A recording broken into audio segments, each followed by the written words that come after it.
MGY 005 पाठ्यक्रम में हम भारतीय ज्योतिष के प्रमुख ज्योतिर्विद एवं उनके सिद्धांतों के बारे में जानेंगे। भारतीय ज्योतिष के विकास का काल वर्गीकरण आचार्य नेमी चंद्र शास्त्री ने अपनी पुस्तक भारतीय ज्योतिष शास्त्र में भारतीय ज्योतिष में इस प्रकार किया। अंधकार काल, उदय काल, आदिकाल, पूर्व मध्यकाल, उत्तर मध्यकाल और आधुनिक काल। अंधकार काल का समय ईसा पूर्व 10,000 वर्ष से पहले का समय माना जाता है। यह सृष्टि के आरंभ का समय था, जिस समय मनुष्य के पास अपनी भावनाओं को अभिव्यक्ति देने के लिए कोई लिपि या भाषा नहीं थी।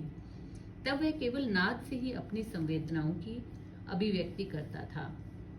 वेद को इसीलिए श्रुत भी कहा जाता है। संपूर्ण कार्य उस समय मौखिक रूप से ही संचालित होते थे।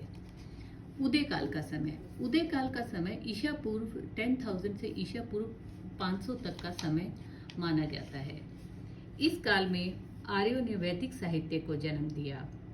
वेद, आरण्यक, ब्राह्मण, उपनिषद और आदि रचनाएं इसी काल में हुई।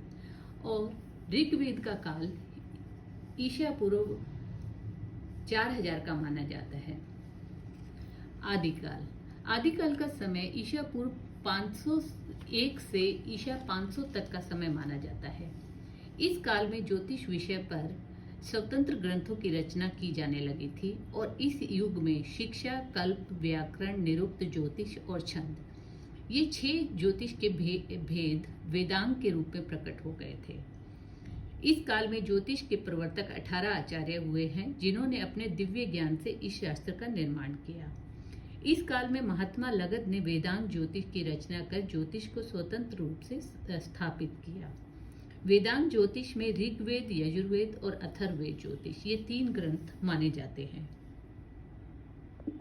इस काल में भारतवर्ष में पंचांग निर्माण की परंपरा भी आरंभ हो गई थी।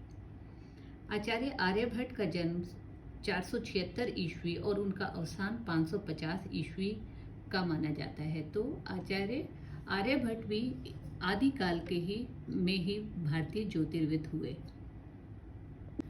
पूर्व मध्यकाल का समय ईस्वी 501 से ईस्वी 1000 तक का माना जाता है।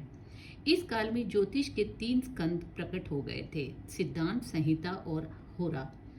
यह ज्योतिष का स्वर्णिम काल कहा जा सकता है। वाहरामीर, लल, ब्रह्मगुप्त, बटेश्वर और श्रीपति, इन जैसे धुरंधर ज्योतिष इसी काल में हुए और इन्होंने अपने दिव्य ज्ञान से ज्योतिष ज्ञान के सिद्धांत और फलित को क्रमबद्ध किया। उत्तर मध्यकाल का समय ईस्वी 1000 से ईस्वी 1600 तक का समय माना जाता है और इस समय भास्कराचार्य, मकरंद, केशवाचार्य, गणेश देवज्ञ और कमलाकर भट्ट जैसे महान ज्योतिर्विद हुए। इस समय उत्तर मध्यकाल की प्रमुख विशेषता ग्रह गणित के सभी अंगों के संशोधन की है।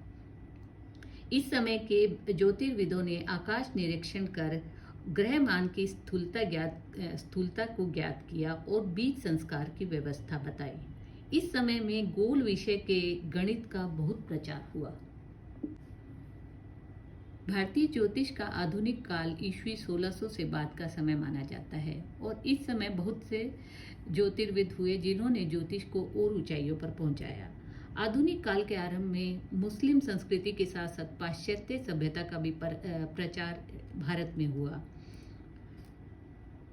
और इस समय के प्रमुख ज्योतिर्विद स्वाई जय सिंह, वेंकटेश बाबू केतकर, बापूदेव शास्त्री, सुधाकर द्विवेदी, सामंत चंद्रशेखर, नीलंबर झा, मुरलीधर ठाकुर एवं गंगाधर मिश्र, डॉक्टर संपूर्णानंद, बाल गंगाधर तिलक, शंकर बालकृष्ण दीक्षित आदि को हम MGY 005 के खंड 3 और खंड 4 में पढ़ेंगे।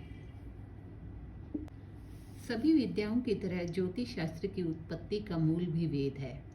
वेदों की रचना का परम उद्देश्य इष्ट की प्राप्ति और अनिष्ट का परिहार है और यही ज्योतिष शास्त्र का उद्देश्य है। ज्योतिष शास्त्र वैदिक कालीन ऋषि महर्षियों की कठिन तपस्या, शोध व अलौकिक प्रतिभा की देन है। इस प्रकार हम MGY 005 पाठ्यक्रम में भारत के प्रमुख ज्योतिर्विद और उनके सिद्धांतों के बारे में पढ़ेंगे। धन्यवाद।